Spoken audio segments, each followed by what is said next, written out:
Sabi ng John 13:1, it was just before the Passover feast. Jesus knew that the time had come for him to leave this world and go to the Father. Having loved his own, he now showed them the full extent of his love.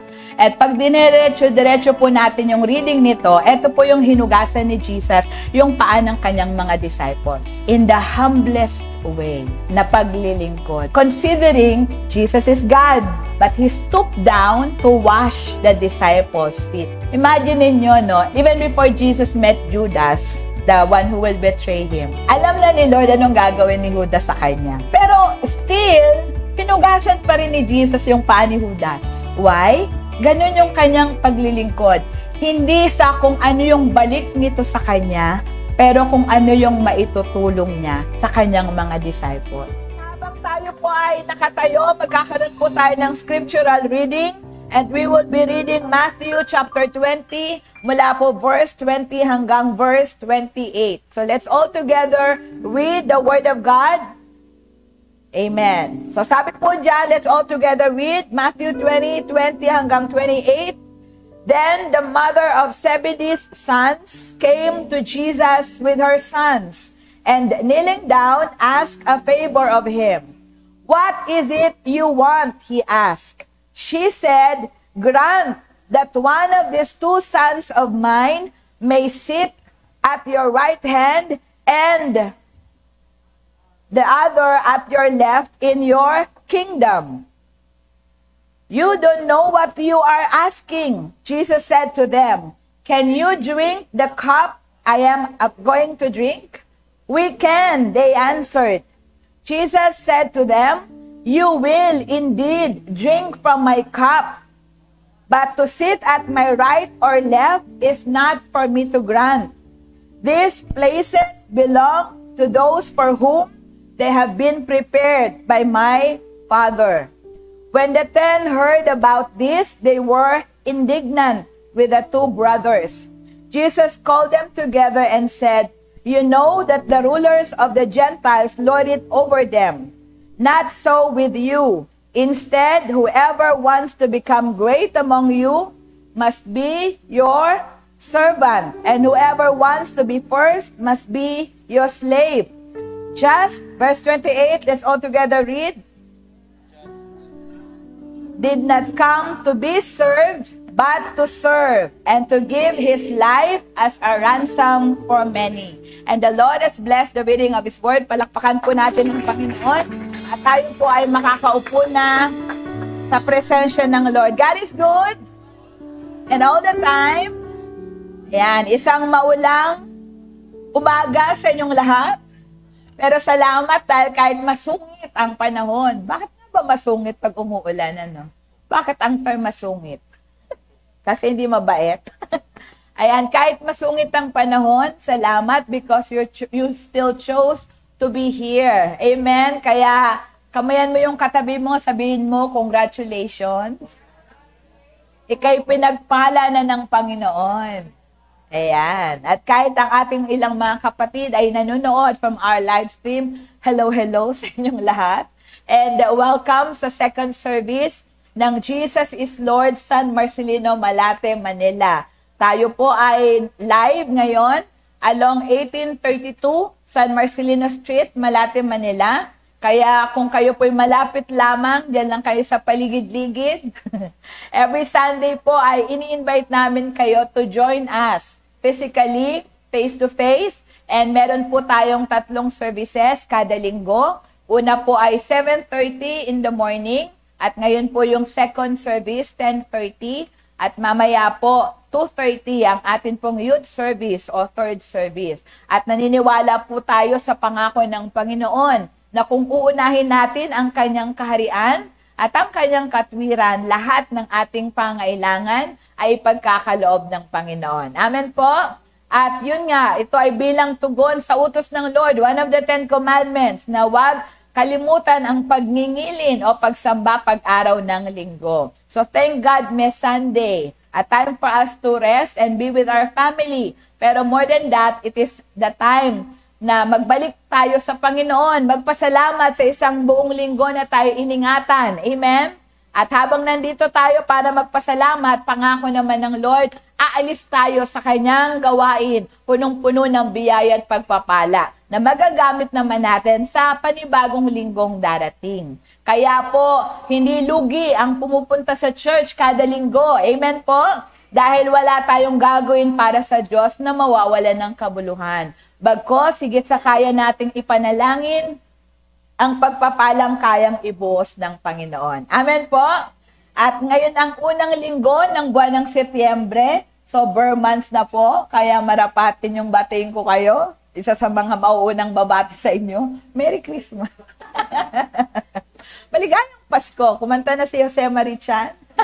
Nakalaya na siya mula sa pagkakatali at pagkakatakip ng kanyang bibig. Pwede nang ulit kumanta at magbatihan ng Merry Christmas. At salamat sa Lord dahil talagang there is something about the Christmas season na nagpapasaya sa atin. Amen? May handa o wala, may bago o wala. There's something about the Christmas season na lagi nating nilulook forward.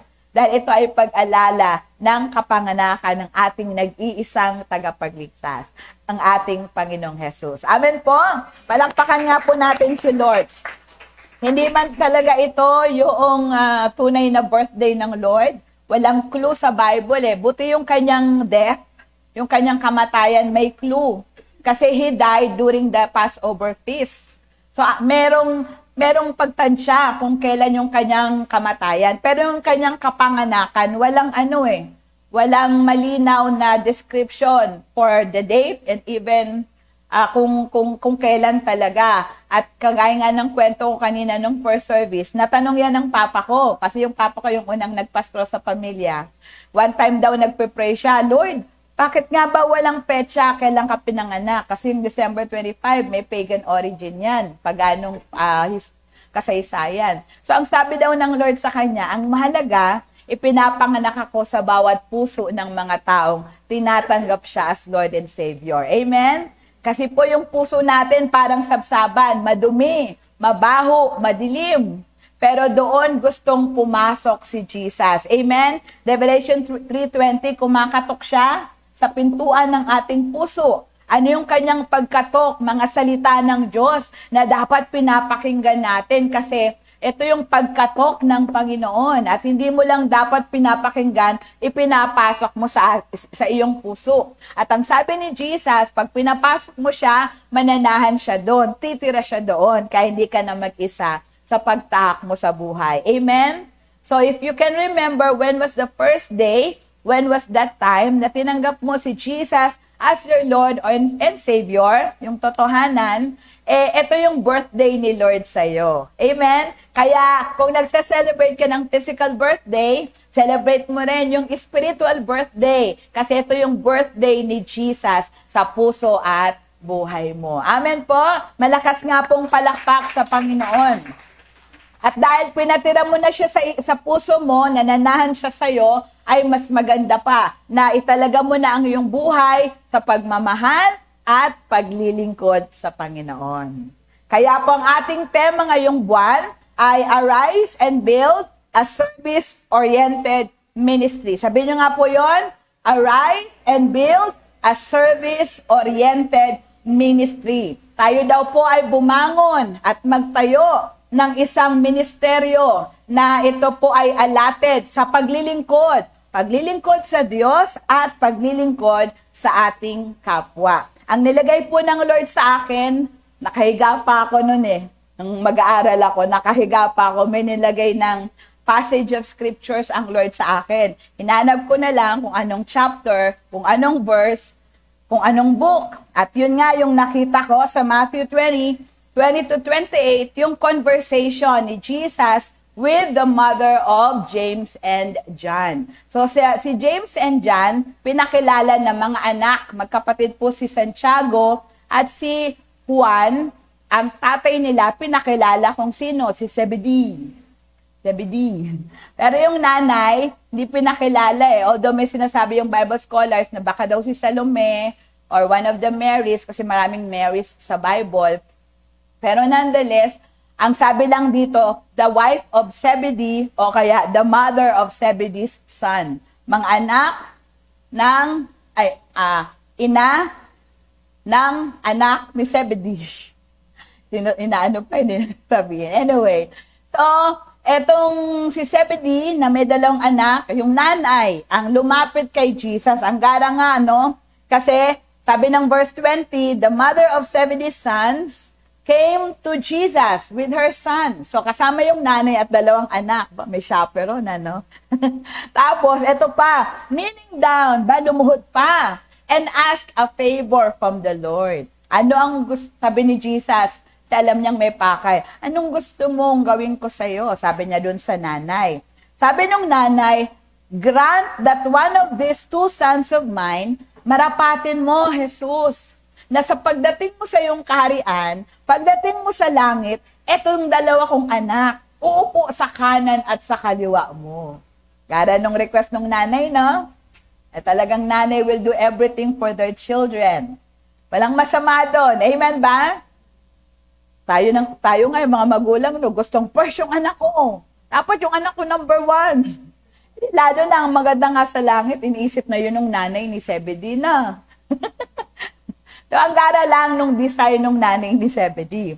Pero anong sabi ni Jesus, hindi mo alam yung hinihiling mo. Kasi yung pwestong yon, mataas na pwesto yon, mataas din ang sakripisyo in order to reach that position. Kaya sabi ni Jesus, hindi mo alam yung hinihingi mo. Tapos tinanong niya yung dalawang anak, si John and si Zebedee and si James, kaya nyo bang inumin yung saro? Ibig sabihin yung dadanasin ko, kaya nyo bang danasin din? Yung pagpapahirap, pagpapakasakit ni Lord, kaya nyo rin bang batahin? Aba, sumagot yung dalawa, kaya namin. Sabihan mo nga rin yung katabi mo, kaya ko rin. Parang hina, no? Ayaw nyo, no? Okay, so sumagot si Lord, you will indeed drink. So, ibig sabihin, talaga naman na dadanasin nyo, yung dadanasin ko. Pati sila mamamatay ng martyr for the Lord. So, you will indeed. Alam nyo si John, yung kapatid si James, yung kapatid ni John, pinugutan ng ulo. Sa Book of Acts. Isa sa mga una sa 12 disciples na namatay as a martyr. Tapos, si John naman, he was the writer of the Book of Revelation at yung nagsulat din ng Gospel of John at nagsulat ng 1 John, 2 John, 3 John. So, ito rin pong si John, the beloved, siya rin po ay sinubukang patayin sa magitan ng paglubog sa kanya sa kumukulong mantika. Pero dahil may plano pa ang Lord sa kanya, nung iniahon, flawless, buhay, hindi tumalab yung kumukulong mantika. Ang ginawa ng mga taong yon na nagpa-persecute sa mga Kristiyano, tinapon siya doon sa Patmos. Yung pala doon sa Patmos, doon magpapakita ang Panginoong Yesus at magbibigay sa kanya ng instruction na isulat yung Book of Revelation. Kaya pagka may plano pa sa iyo si Lord, kahit anong gawin ng tao, hindi ka pa mamamatay. Amen po? Kaya tayo, long life tayo, kasi maglilingkod pa tayo sa Lord. Amen? Palakpakan nga natin si Lord. So sabi ni Jesus sa nanay, saka dito sa magkapatid na James and John, totoo naman, na dahil sa inyong pananampalataya sa akin, you will really suffer. You will really drink the cup that I am about to drink. Pero, sabi ni Jesus, yung uupo sa kanan at kaliwa ko, so ibig sabihin talagang may ganon. Ang gara lang nung nanay ni Zebedee, na-foresee niya yun. Naisip niya yun. Walang nakaisip sa kanila noon, di ba? Iba talagang nanay no? Lahat gagawin para sa mga anak. Na-foresee niya yun. So talagang merong uupo sa kanan at kaliwa ni Lord. Pero ang sabi niya, yung lugar na yon ay naitalaga na. At hindi ako ang pipili, kundi ang aking Ama. Amen po? Ang nangyari, alam niyo naman yung mga marites, nalaman nung 10. Sabi ng verse, ano bang verse to? Verse 24. When the 10 heard about this, they were indignant with the 2 brothers. Nung malaman nung 10, sa isip siguro na, pambira, lalamangan niyo pa kami. Gusto nyo lamangan kami. So nagalit yung 10. Kasama doon si Pedro kasi 10 eh.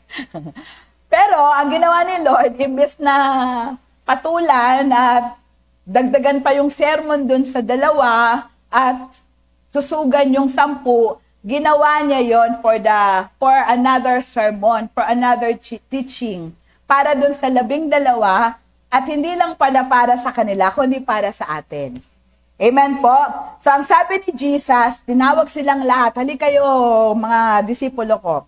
Alam nyo naman na dito sa mga hentil, o sa mga tao, yung the way the people rule and reign, kapag ikaw yung nasa posisyon, ikaw yung nag-uutos. You lord over. The Gentiles lord it over their people, and their officials exercise authority over them. Pag ikaw yung nasa posisyon, ikaw yung nag-uutos. Ikaw yung may kapangyarihan, kaya lahat ng gusto mo, mangyayari. Kasi ikaw yung boss, ikaw yung leader, ikaw yung master. Pero ang sabi niya, hindi ganoon sa inyo.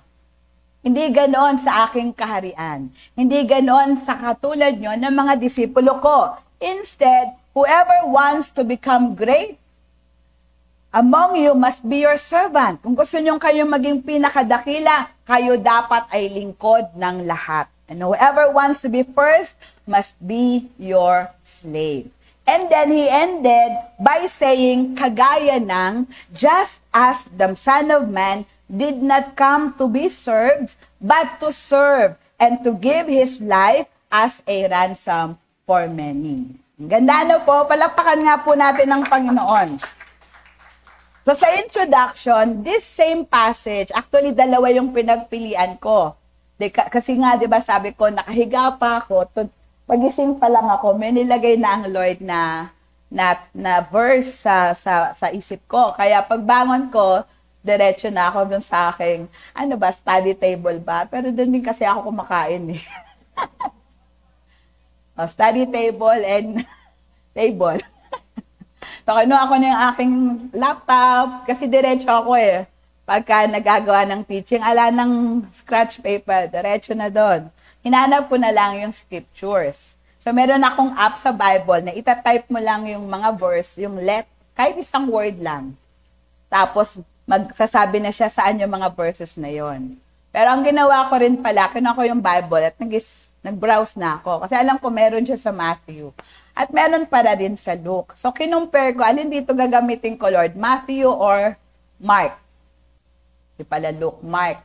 Sa Mark kasi, 11 verses. Dito sa Matthew, 8 lang. So, si Matthew na lang. So, mababasa natin, same passage, same story, na iba lang yung way of telling, sa Mark 10, 35 to 45. Samantalang dito, sa Matthew 22, 22, 28. Ay, 9 verses pala, no? So, meron siyang parallel verses sa Mark 10, 35 to 45. Now, the request was made as Jesus and his disciples were on their way to Jerusalem. And Jesus was predicting his death and resurrection. So, nangyari yon after ni Jesus sabihin sa mga disipulo, they were traveling patungong Jerusalem. At habang nagbabiyahe sila, nagkukwento si Jesus, papunta tayo ng Jerusalem. We are going up to Jerusalem. Sabi ng verses 18 to 19. And the Son of Man will be betrayed to the chief priests and the teachers of the law. They will condemn him to death and will turn him over to the Gentiles to be mocked and flogged and crucified. On the third day, he will be raised to life. So sinabi ng Lord, what's going to happen? At doon nagka-idea si James at si John. Mamamatay na si Lord. Babalik na siya ng langit. So sa Mark po, ang kwento doon, mismong si James and si John yung lumapit kay Jesus. Pero sa Matthew, ang lumapit yung nanay. So ano yun, contradiction? May mga ganun sa Bible eh. Pero it is not a contradiction. Si Matthew kasi, eyewitness siya. Yung talagang one of the disciples si Matthew eh. Si Mark, hindi siya one of the 12 disciples, pero ang kanyang pinaka-info, teller, ano ba tawag doon? Kanyang kwento, first-hand work, first-hand na storyteller niya was Peter. So, pwede kasi na talagang si nanay yung nagsabi, kaya lang dahil ando naman yung dalawa, parang it's as if, walang contradiction. Amen po? So, ang mas malinaw, the mother was with them nung kumausap kay Jesus. At saka maganda kasi, grabe yung approach yung nanay lumuhod pa talaga Ibig sabihin, seryoso siya. She was not joking. Amen po? Nung desire niya na yung dalawa niyang anak may prestige position pagdating sa langit. Ang gara lang, naisip niya yon na mangharin ako nung binabasa ko siya. And hindi naman siya pinagalitan ng Lord, pambira ka, buhay pa ako, inisip mo wala namang reprimand, wala namang pagpapagalit. Kaya lang, ang gara lang ng Lord, na sa bawat mistakes nga natin, He can really turn it into a lesson experience, a learning experience. Amen po? And so what happened? So, sabi nung next slide, the mother's request was for a secure position in eternity.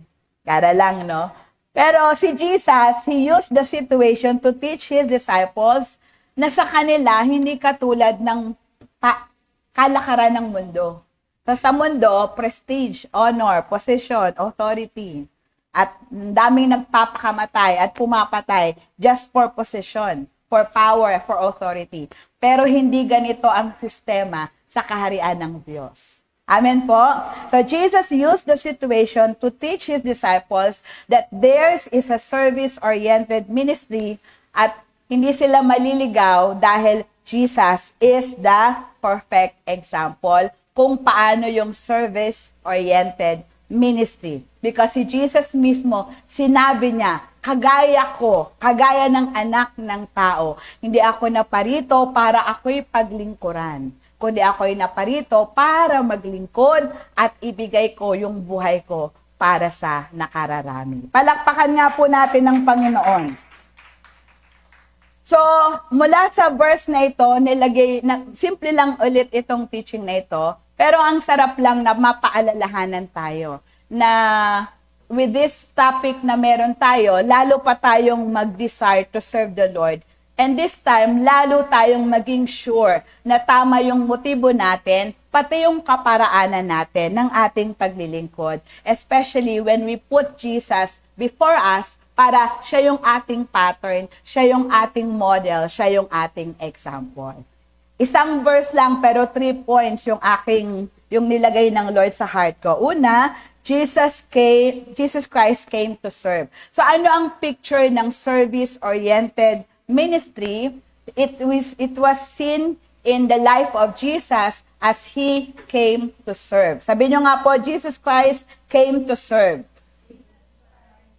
So sabi ng Matthew 20:28, hinighlight ko na yung salitang to serve. Just as the Son of Man did not come to be served, but to serve and to give His life as a ransom for many. So alam na alam ni Jesus na kaya siya nagkatawang tao para maglingkod.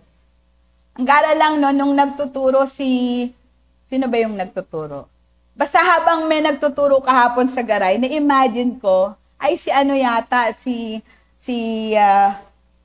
Pastora Dechi Nonan, na sabi niya, totoo naman na bago si Jesus nag-minister, He was 30 years old. Bago siya nagpagaling, nangaral, gumawa ng mga himala, 30 taon na siya. So what happened during those times na hindi pa siya naglilingkod sa mga tao? I believe na He was already serving the Lord. Amen po? Hello? Kasi, ang clue doon was when Jesus was water baptized and at the same time Holy Spirit baptized. Pag-ahon niya po sa tubig, after John the Baptist baptized Him, the heaven was opened and the Holy Spirit descended on Him in a form of a dove. And then a voice was heard, "This is my beloved Son in whom I am well pleased." So how can God be pleased? God can only be pleased if Jesus lived a life na talagang ginagawa niya yung kalooban ng Lord. Amen po. So, yun lang, nabanggit lang kahapon ni Pastora Dechi na Jesus was a carpenter and his works may have been installed in the houses of these people na ginawaan niya ng upuan, ng lamesa, ng aparador, ng tokador. Wala lang ano lang sa isip ko na, nga no, na kahit hindi pa nangangaral si Jesus, di pa siya nagpapagaling, di pa siya nagpapakain ng tao, his service to God was not limited sa ganong uri lang ng paglilingkod. In the house of his mother and father, kasi Jesus was the panganay. Sabi ng Matthew 13, may mga kapatid si Jesus kasi nagkaroon talaga ng mga anak si Joseph and Mary after Jesus. Kasi ang term was, Jesus was the firstborn. Jesus was the eldest. So, ibig sabihin may mga kapatid siya. And Matthew chapter 13 would tell us na pinangalanan yung mga kapatid ng lalaki. Hindi pwedeng yun yung disciples. Kasi kulang. Mga 4 lang yata. Si Joseph, si Jude, si James, yung nagsulat ng Book of Jude, at saka yung James sa Bible, sila yon, 2 sa kapatid ni Lloyd sa laman. Kasi nga nagkaroon talaga ng mga anak, si Joseph and Mary, dahil talagang nagsama sila bilang mag-asawa. At from the Bible itself, although hindi directly sinabi, mukhang maagang namatay si Joseph, no?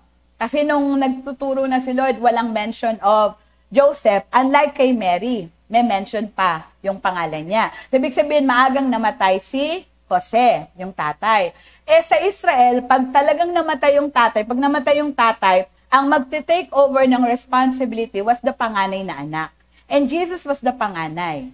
Kaya he was called as the son of the carpenter because he might took over their business. Malaki man yun o maliit. He took over the business of carpentry. And knowing Jesus, hindi lang basta siya naggagawa, no? Andun yung pagiging pulido, matapat, di po ba? And panganay siya, he took care of his siblings. Tapos andun yung pag-iingat niya sa nanay niya. Amen po? Kasi on the cross, inisipan niya yung nanay niya eh. So hindi niya pinabayaan yung kanyang posisyon as anak at panganay na kapatid ng kanyang mga kapatid.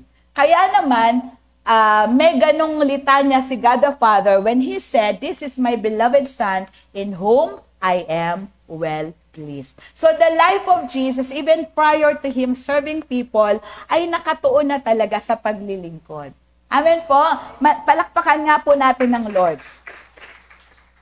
Yan. So, sabi rin po ng Philippians 2:6-7, who being in very nature God, did not consider equality with God something to be grasped, but made himself nothing, taking the very nature of a servant, being made in human likeness. So talagang nung nagkatawang tao siya, alam na niya, he knew already na yung kanyang mission sa lupa ay maging lingkod, maging servant.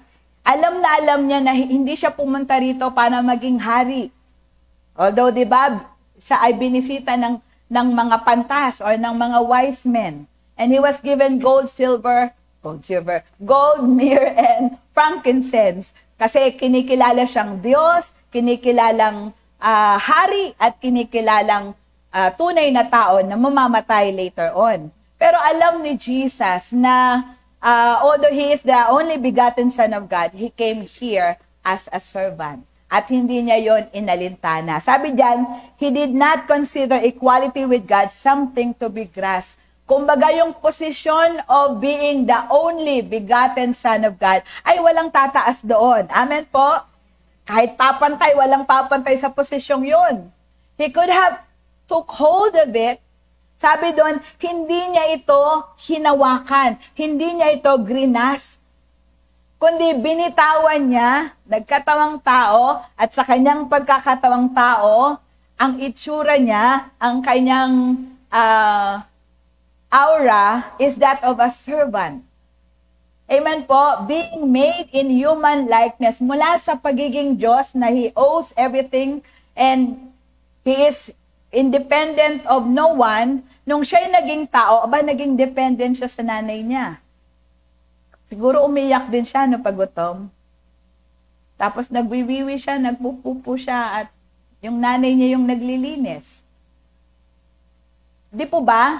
So, hinayaan niya na yung normal na katayuan bilang tao ay maranasan niya. At napakabigat nun sa lesson ng humility. Pero, kinaya niya. Dahil alam niya na ang kanyang pagkakatawang tao ay nakapaloob yung salitang servanthood. Kaya tayo, wala tayo talagang dapat na pwedeng ipagmalaki. Kasi we can go down to that level of being a doormat. Sabi nga nung binabasa lagi ni Brother Eddie.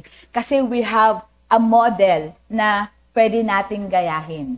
Walang may pagmamalaki ang sino man sa atin, lalo't ang sinusundan natin ay napaka-perfect example of that of servanthood. Amen po? Palakpakan nga po natin ang Panginoon. So, He came to serve. Sabi nyo nga po, Jesus came to serve. So, una, He served the Father. Merong verse sa Hebrews 10:7. Then I said, and it was referred to Jesus. Here I am, it is written about me in the scroll. I have come to do your will, O God. So, ito pong Hebrews 10:7 ay mula sa Psalms chapter 46-8. So, it was David who wrote the song, at ang gara lang po, no, basahin natin. Although the same na rin naman dito sa Hebrews chapter 10, yung naunang mga talata, ang gara lang po, no, sabi po dyan, sacrifice, verse 5 muna. Therefore, when Christ came into the world, He said, sacrifice and offering you did not desire, but a body you prepared for me. With burnt offerings and sin offerings you were not pleased. Then I said, here I am, it is written about me in the scroll, I have come to do your will, O God.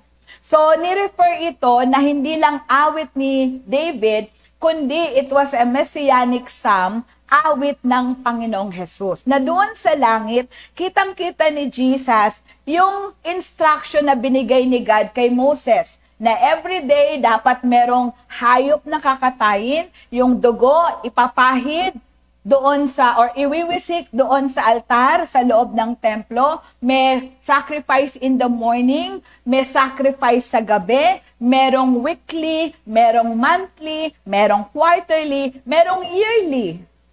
At sabi ni Jesus, alam ko hindi ka naman nalulugod sa mga yun eh. Alam ko hindi nasasatisfy yung heart mo with those sacrifices. Kaya, sabi niya, here I am.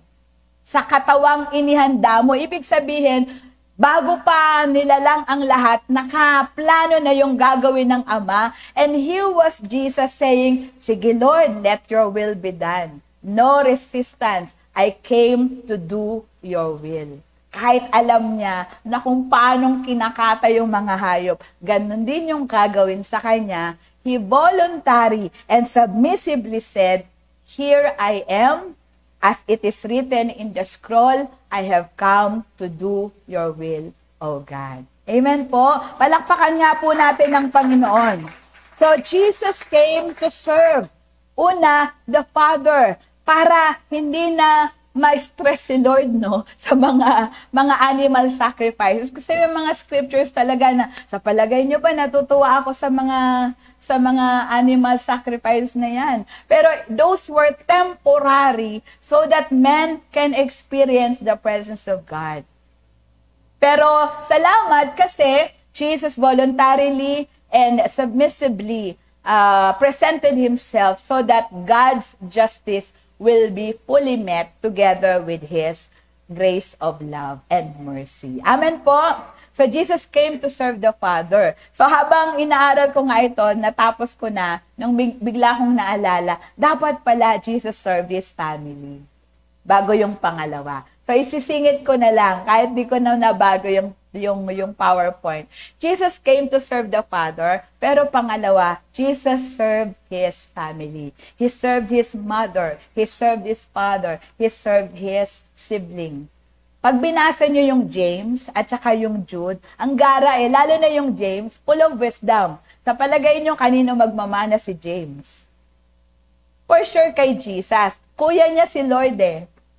Amen po? I really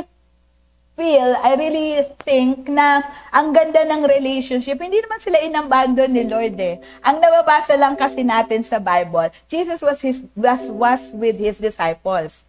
Pero there was not a verse in the Bible that Jesus forsook his family. Iniwan niya yung nanay at tatay niya at sumama na sa kanya mga disipulo. Kasi the mere fact na doon sa cross, sa third word ni Lord, inihabilin niya si Mary kay John, bakit dun lang niya hinabilin? Kasi all throughout his traveling, his public ministry, his heart was also with his family. Amen po? Palakpakan nga po natin si Lord. So, totoo no, na kahit nagsiserve tayo sa Lord, wag nating kalimutan ng ating pamilya.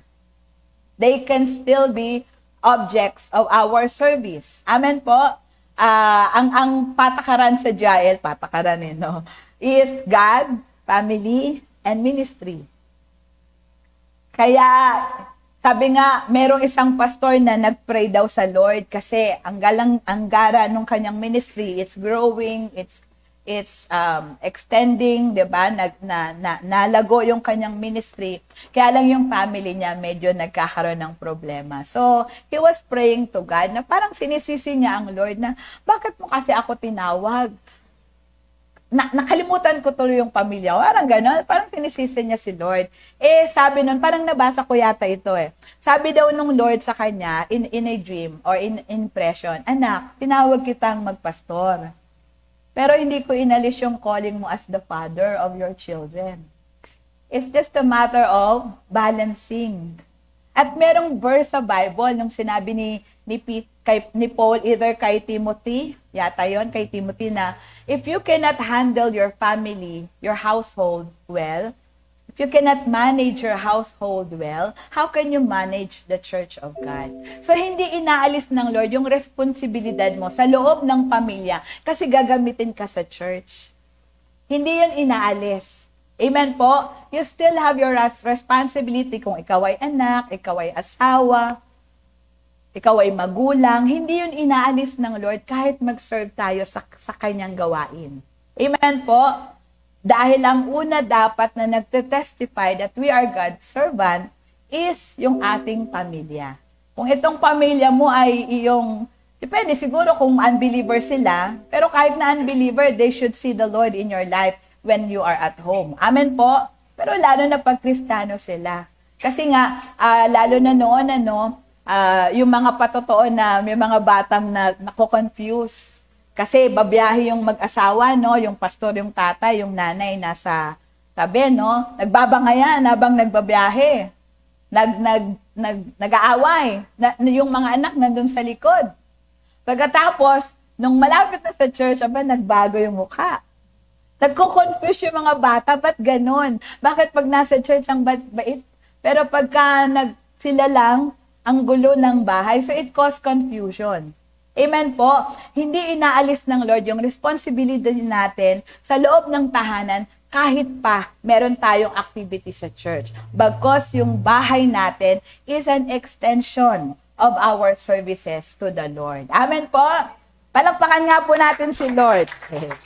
So, pangatlo na dapat. So, una, God, ang service ni Lord, how Jesus came to serve. Una, God the Father. Pangalawa, His family. Mary, the Father, also si Joseph, and then yung kanyang mga kapatid. Pangatlo, He served His disciples. Sabi ng John 13:1, it was just before the Passover feast, Jesus knew that the time had come for Him to leave this world and go to the Father. Having loved His own, He now showed them the full extent of His love. At pag diretso po natin yung reading nito, ito po yung hinugasan ni Jesus, yung paa ng kanyang mga disciples. So that is service. In the meekest way, in the humblest way, na paglilingkod. Considering Jesus is God, but He stooped down to wash the disciples' feet. So, siguro yun yung pinakarurok, no, ng kanyang paglilingkod. Pagka magkakasama sila, Jesus was there to lecture the disciples na kahit na pumapalpak, hindi sila binitawan ng Lord. Imagine niyo, no, even before Jesus met Judas, the one who will betray him, alam na ni Lord anong gagawin ni Judas sa kanya. Maghuhudas si Judas. Amen po. Pero still, hinugasan pa rin ni Jesus yung paa ni Judas. Still, nakikipagsalo pa si Jesus with Judas. Still, kahit alam ni Jesus na itong si Pedro, itatatwa niya, nakilala niya si Jesus ng 3 beses. Pero gayon pa man, in-entrust na yung leadership sa 12 disciples kay Peter. Why? Ganon yung kanyang paglilingkod. Hindi sa kung ano yung balik nito sa kanya, pero kung ano yung maitutulong niya sa kanyang mga disciples. Meron nga po akong nabasa, it's possible daw kasi, although Jesus knew what's going to happen, pero he still gave Jude a chance. Binigyan niya pa rin si Judas ng pagkakataon. At the end of the day, walang pwedeng sisihin si Judas, kundi ang kanyang sarili. He can't even blame Jesus kasi walang pinakitang masama si Jesus sa kanya. Kaya nung dumating siya sa kabilang buhay at naranasan niya yung parusang yon, he cannot blame anyone but himself. Amen po ba? So tayo rin, no, sa ating paglilingkod, we are never after yung balik nito sa atin. Dahil ang mahalaga, tayo yung nakapaglingkod. At sa mata ng Lord, we are most like Him when we are able to serve others without expecting anything in return. Amen po? Palakpakan nga po natin ng Panginoon. There was even, no, dun sa scenario nung Last Supper, He could have informed the 11 disciples nung umalis si Jude, kung si Jesus ay marites. Alam niyo bang gagawin sa akin noon? Ibebenta ako noon, 30 pirasong pilak. Diba? They could have demoralized etong si Judas. Pinahiyanan niya ng todo-todo si Judas in front of the disciples. Pero, ala tayong nabasang ganon. Bagkos, ang sabi lang ni Lord, nung sobrang bothered na siya, one of you will betray me. So, yung mga disipulo, sino yun? Ako ba yun, Lord? Ako ba yun, Lord? Ako ba yun, Lord? Sabi ni Jesus, kumuha ng isang pirasong tinapay. Yung bibigyan ko ng tinapay na ito, after kong isawsaw sa mapait. Mapait kasi yung sawsawan eh. Kung kanina ko ito ibibigay, siya. So, kumuha siyang tinapay, dinip niya doon sa mapait na sawsawan, binigay niya kay Judas. And Judas took it. And then sabi ni Jesus, what you do, do quickly. At bigla siyang umalis. And the disciples did not understand because Jesus did not let them understand. Ang akala ng mga disipulo, mababasa niyo yun eh, baka may inutos lang si Lord. Kaya what you do, do quickly. Kung ano yung dapat mong gawin mo ng mabilis. And if I were Jesus, my heart will go with Jude. Uy, wag. But Jesus let him be because that was his own decision. Pero all throughout, Jesus has been so good kay Judas and to Peter and to the rest of the disciples. Amen po? So, andun talaga yung paglilingkod ni Jesus kahit may kasama siyang, ahas. Amen po? Ganong paglilingkod, hindi mo iniisip ano yung kapalit nito sa'yo. Ang gusto mo lang maglingkod. Amen po ba? Palakpakan nga po natin ng Lord. He also came to serve the people, the crowd, those people who were following Him.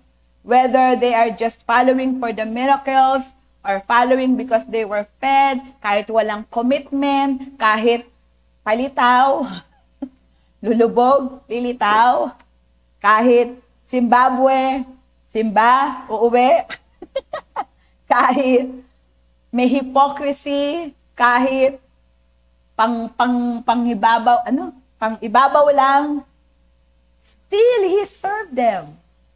Kahit alam niya itong mga tao itong pinakain niya, ilan pinagaling niya, sila rin yung sisigaw, ipako siya sa krus, ipako siya sa krus. He still served them. Amen po. At ito yung isang verse, no? Matthew 9:35. Jesus went out through all the towns and villages, teaching in their synagogue, preaching the good news of the kingdom, and healing every disease and sicknesses. He goes from one place to another. Hindi siya nag-station. Hindi siya nakakita ng comfort zone at doon na lang siya. Talagang He make the most of the 3 years public ministry.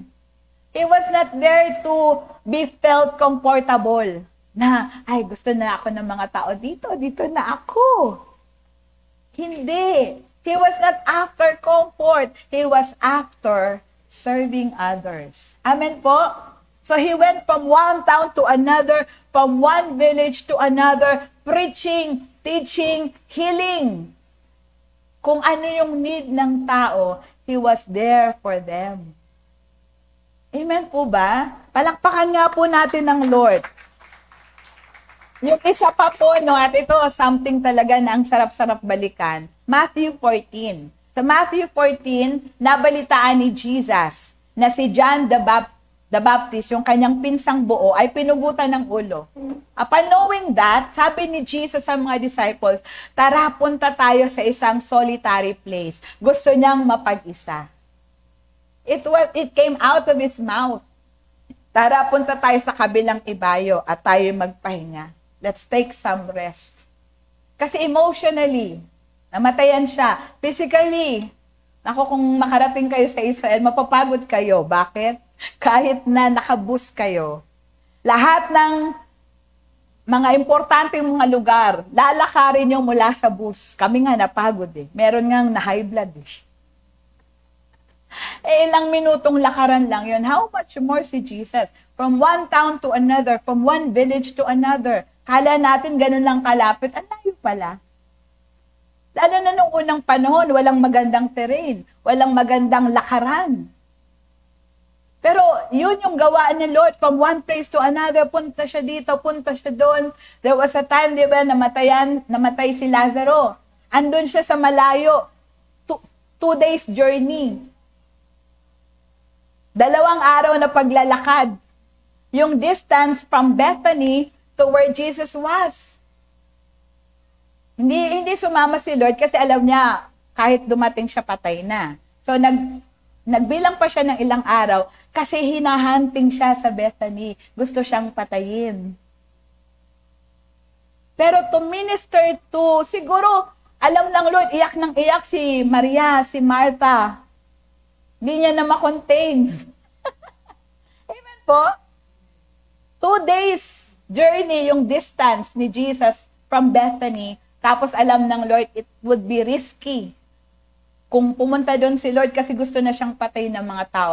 But for the sake of Mary and Martha, who needs to be consoled with no other kind of consolation other than what the Lord can offer, He traveled back. Pagdating niya, 4 na araw nang nakalibing.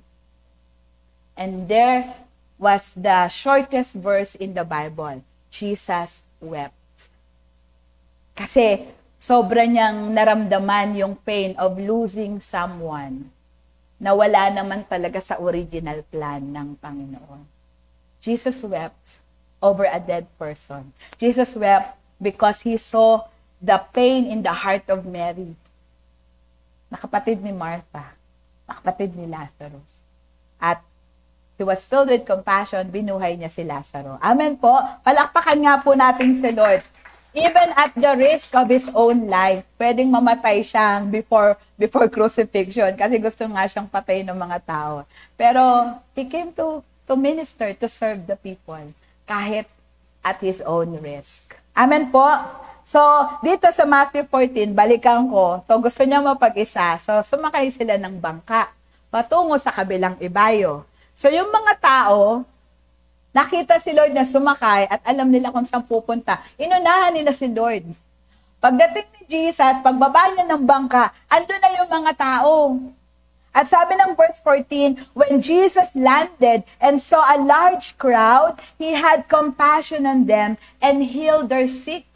Namatayan to emotionally drained to and physically exhausted Pero when He saw the crowd, His attention went from Himself to these people. And what did He do? Nangaral siya, nagpagaling siya, and later on, nagpakain siya. Amen po ba?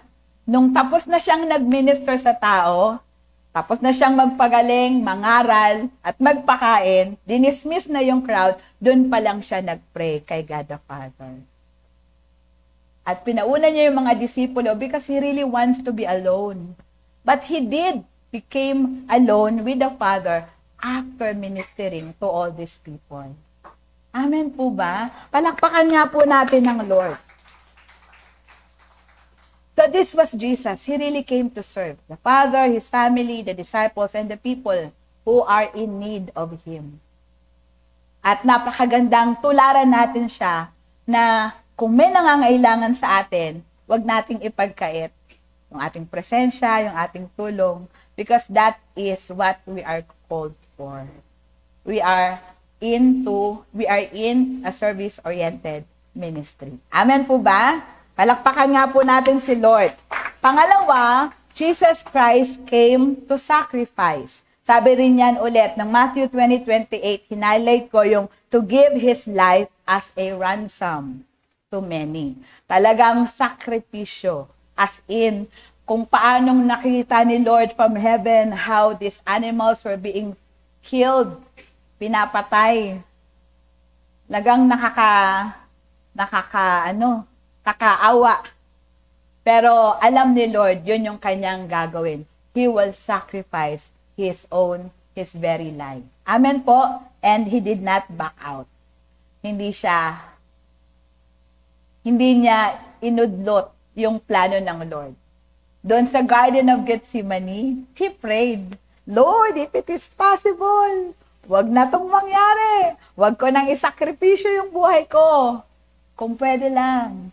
Pero, hindi yung gusto ko. Yung gusto mo ang mangyari. Amen po? At talagang kalooban ng Ama na ibuwis niya yung kanyang buhay sa ganung kaparaanan. Pwede naman yung barilin si Lord, di ba? Ano pa? Bigyan ng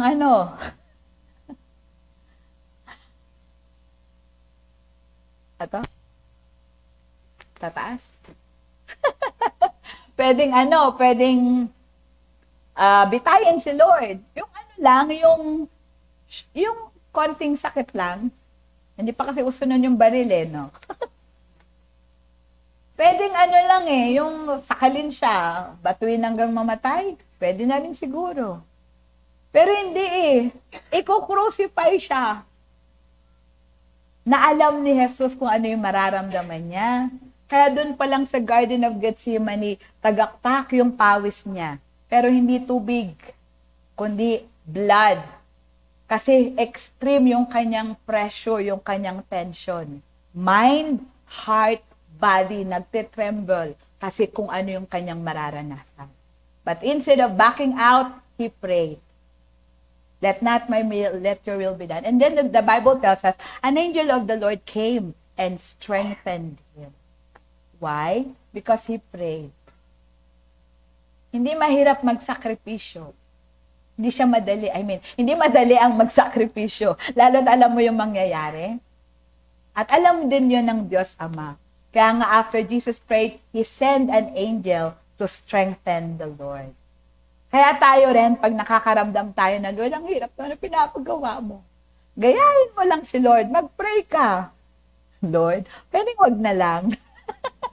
Pero hindi yung gusto ko, yung gusto mo ang magpangyari. And the Lord can also send an angel to strengthen you para matapos mo yung assignment mo from the Lord. Amen po? Pero bahagi ng ating paglilingkod ay ang pagsasakripisyo. Nung una, parang ang heavy nito sa akin kasi kahit na nagpapastor si Papa nun sa Cavite, may mga times naman na may gathering na ako lang yung absent. Lahat sila present. Siguro kasi hindi naman ako nagpaalam.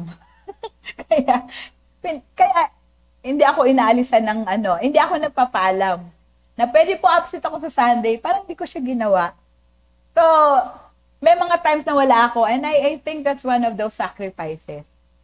And maliit nga lang, compared sa mga sacrifices ng iba, but we all have sacrifices na ating gagawin, bahagi ng ating desisyon na naglilingkod tayo sa Panginoon. At wala tayong sakripisyo na mawawala ng kabuluhan. Sabi nga ni Peter, there was a time Peter said, Panginoon, kami iniwan namin yung magulang namin. Lahat ng meron kami, ari-arian namin, iniwan namin para sumunod sa inyo. And sabi ni Jesus, walang nag-iwan ng kanilang mga possessions, ng kanilang mahal sa buhay, na hindi tatanggap ng reward pagdating sa langit. So it will all be worth it. Amen po? Bawat sakripisyong gagawin natin pagdating natin sa langit, if we did it with all our heart, with all our might, wala pong masasayang. Everything is recorded and everything will be rewarded. Amen po? Palakpakan nga po natin ng Panginoon. So, Jesus knew at sinabi niya na mula sa kanyang bibig, just as the Son of Man did not come to be served, but to serve and to give His life as a ransom to many. At ito rin po yung nakasulat sa Philippians 2:8, and being found in appearance as a man, He humbled Himself and became obedient to death, even death on a cross. Talagang hanggang kamatayan. Nag-serve si Lord not just for His own comfort o pag mas madali lang yung pinapagawa, susunod siya. Kahit mahirap, hanggang kamatayan ang pagsunod ng Panginoong Hesus sa kalooban ng Ama. Amen? And then let us see, Jesus Christ came to set an example. So He came to serve, He came to sacrifice, and He came to set an example. Kagaya nung sabi niya sa chapter 20, verse 28, just as the Son of Man did not come to be served, but to serve and to give His life as a ransom to many. Talagang sarili niya yung in-example niya. Sarili niya. Hindi siya kumuha ng ibang ehemplo. Sarili niya. And so He lived to what He was saying. Kaya di ba he taught with authority Nagturo siya ng may kapangyarihan. Kasi yung tinuturo niya, nakikita sa kanya. He was the first to obey, to follow His own instruction. Kaya, pag nagsasabi siya, hindi pwedeng hindi mo sundin Kasi siya nga sumunod Anong excuse mo na hindi sumunod? Kung siya nga mismo sumunod hanggang kamatayan. Kaya it is really great na ang kanyang example ay ang kanyang sarili. Amen po? So, therefore, He should really be our example. Saan natin huhugutin? Mula sa buhay ni Jesus, ano yung gagayahin natin sa Kanya? How can we set Jesus as an example? Number 1, His attitude. Sabihin niyo po His attitude. Philippians 2, verse 5, your attitude should be the same as that of Jesus Christ. Ano ba yung attitude ni Lord? Tinulat ko 3. Humility, servanthood, obedience. At ito yung ating tutularan. Tayo ay magpapakumbaba at mananatiling mapagpakumbaba. Tayo'y maglilingkod at kahit nataasan pa ng Lord ang ating posisyon, patuloy na maglilingkod at magiging masunurin hanggang kamatayan. Amen po? Yes, we are not perfect, pero napakasarap na may paalala, may pagpapaalala parati ang Diyos mula sa kanyang salita para nagsisegue man tayo, para tayo yung tupa na kinakawit yung leeg. Dito ka. Amen po. Dahil habang andun pa rin tayo at nagbabalik loob sa Panginoon, patuloy yung ating chances na binibigay sa atin ng Lord. Amen po. We are called to follow the example of the Lord Jesus Christ. Especially, number 1, sa kanyang attitude. Ano man yung response ng tao sa kanya, diba? There was a time gumawa siya ng mabuti. Sabi ng mga tao, ay, kampo niya ni Satan. Diba? Nung gara lang. Gumagawa siya ng mabuti, tapos i-attribute kay Satan. Tapos, Gumawa siya ng mabuti, nangaral siya actually, nangaral siya sa sinagog. Yung mga tao gusto siyang ihulog sa bangin. Diba? Paano nakakapuyos ng damdamin? Nakakagalit. Doon na lang sa krus. Kung ano-anong pinagagawa sa kanya, di ba? Prior to him being crucified, tinorture siya, sinampal, dinuraan, tinadyakan, kinaladkad, nilatigo, nilagyan ng koronang tinik. And what was he uttering all throughout those times? Father, forgive them, for they do not know what they are doing. Wala siyang kinimkim, tinagong galit, o sama ng loob sa mga nagmamaltrato sa kanya. Gayahin natin. Ganon. Oo, ganon. May umaaway sa'yo? May umaapi sa'yo? Ano? Sugurin natin?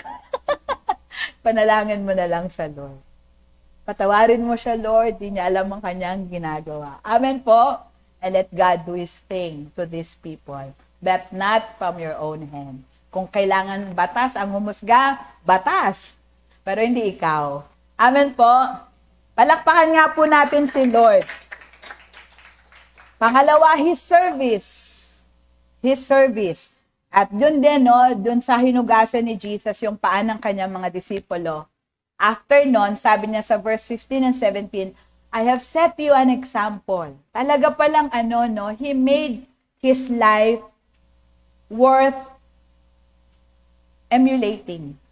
Ginawa niya talaga yung buhay niya na karapat dapat sundan. Karapat dapat gayahin.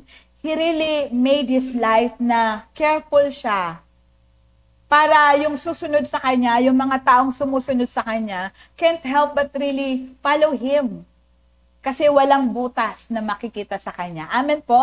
Kaya nung sinabi niya, I have set you an example that you should do as I have done for you. Yung pala yun. Kaya pala siya nagtiis. Di ba, nababanggit ko noon na madali yung incarnation ni Lord, yung kanyang pagkakatawang tao. Madali yung kabanalan. Kasi innate yun sa Lord nung nasa tiyan siya ni Maria. Amen po? Pero although mahirap nga yun, pero di ba, ano yun, acquired. Tama ba yung term ko? Basta malinis siya. Ang problema nung nilabas siya ni Maria, 33 years that he should not commit any single sin. Pero yung temptation natin, meron din siya noon. Each and every day, every hour, every minute, every second, the same temptation we encounter, naranasan niya. Lust of the flesh, lust of the eye, pride of life, even before the temptation on the mountain, sa mga kapatid niya, sa magulang niya, may temptation. Amen po? But he kept himself pure. Even as he lived with his disciples for 3 years, he kept himself pure. Para masabi niyang, I have set an example that you should do just as I have done for you. Amen po ba? Because He has you and me in mind. Kaya talagang seryoso yung kanyang pamumuhay sa mundong ito na hindi siya mapasukan ni katiting na kasalanan. But because he kept himself pure for God and for each and every one of us. Kasi isang kasalanan lang, madi-disqualify na siya. Ganun kabigat yung kanyang role. Pero para sa iyo at sa akin, kinaya niya. Ganun niya tayo kamahal. Amen po ba? Palakpakan nga po natin ng Lord. Sabi pa niya sa verse 17, now that you know all these things, you will be blessed if you do them. Alam nyo na ito, nalaman nyo na, kasi tinuro ko sa inyo, mapagpapala kayo kung gagawin nyo rin ito. Talagang ang pagtuturo ni Lord, it's not just for our mind. Hindi lang siya head knowledge. Hindi lang siya para alam mo, kundi para gayahin mo. Amen po. Andito na tayo, hindi na tayo pwedeng mag-back out. Kaparusahan pag nag-back out tayo. Let us live up to what we have already attained. Kasi much is given, Kung ordinaryo tayong mga tao, first timer yan. Diba? Tumatagal na tayo sa Lord. Tumataas na yung requirement ng standard ng Lord sa ating buhay Kristiyano. At wala tayong choice kundi tumaas pa at hindi bumaba. Kasi pag bumaba, ang tawag doon, panghihina na. Backsliding na. Kaya ang ating na lang dapat gawin, pataas. At pahawak tayo kay Lord para itaas niya tayo, para malagpasan natin lahat ng ito. Amen po ba? Palakpakan nga po natin ang Lord. Now that we know these things, tayo mapapagpala pang lubos. Ibig sabihin, marami pa tayong magaganda pang mararanasan pag we keep on following His example. Hindi lang knowledge, hindi lang information, kundi actual experience yung ipaparanas sa atin ng Lord. Amen po? Ikatlo, He should be our example in His love. Sabi niyo po, love. John 15:13 to 14, and then 17. Greater love has no one than this, that He laid down His life for His friends. You are my friends if you do what I command. And this is my command, love one another. He is our example sa pagmamahal. Ang pagmamahal niya sa tao, unconditional, constant, unending.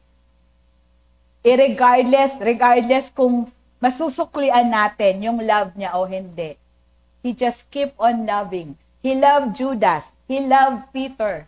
Kahit alam niyang itatatwa siya at ipagkakanulo, nagpatuloy siya sa pagmamahal. Tayo rin. Ganon din daw po. Amen po? Amen po? At ang sabi niya, gano'ng extent yung love? Yung love na uunahin mo yung iba kaysa sa iyong sarili. And it takes the love of God na mapuspos tayo bago natin ito magawa sa ating kapwa. And I believe na pinaranas na naman sa atin ng Lord ang kanyang pagmamahal. Amen po? Kaya hindi tayo mahirapang sumunod at mahalin din ang ating kapwa, kagaya ng pagmamahal sa atin ng Lord. Sa ating pagmamahal sa ating kapwa, may pagtanggap. Hindi pag-uhusga, kundi may pagtanggap. May pagpapatawad. Amen po? Hindi pagtatanim ng galit at sama ng loob na pag nakita ka, naaalala ko yung ginawa mo sa akin. Kundi may pagpapatawad at may pagkalimot. Amen po? Kasi ganun din naman yung love ng Lord sa atin. So we can always look back to Jesus. Kaya kung nanghihina tayo at nakakaramdam tayo na hindi dapat patawarin yung taong yun, hindi dapat mahalin yung taong yun, hindi dapat paglingkuran yung taong yun, tignan mo lang si Jesus. At tignan mo yung sarili. Hindi rin tayo karapat-dapat mahalin at paglingkuran ni Lord. Pero minahal tayo at pinaglingkuran ng kanyang sariling buhay. Amen po? So in conclusion, we are called Christ disciples. Tinawag kang disipulo ni Kristo. Pag sinabing disciple, follower. Sino dito follower ni Lord? Mas malakas. Sino dito follower ni Lord? Ayan. So let's follow Him. Let Him be our example. Let us serve God, our family, that is our brethren, and the people around us. Let us be willing to sacrifice. And let us always make Jesus ahead of us, making Him our example. Just as Jesus came on this earth to serve God and the people, we ought to do the same. We ought to do the same. Amen po? At ang last verse ko, ito na mga ako rito, sulat ko ba to, Lord? Sabi ko. Kasi iba yung context nito, Lord, di ba? Sige, basahin natin ang John 14:12. Basahin, sabay-sabay po natin basahin. I tell you the truth, anyone who has faith in me will do what I have been doing. He will do even greater things than this because I am going to the Father. So, ang nauna kasi dyan, miracles.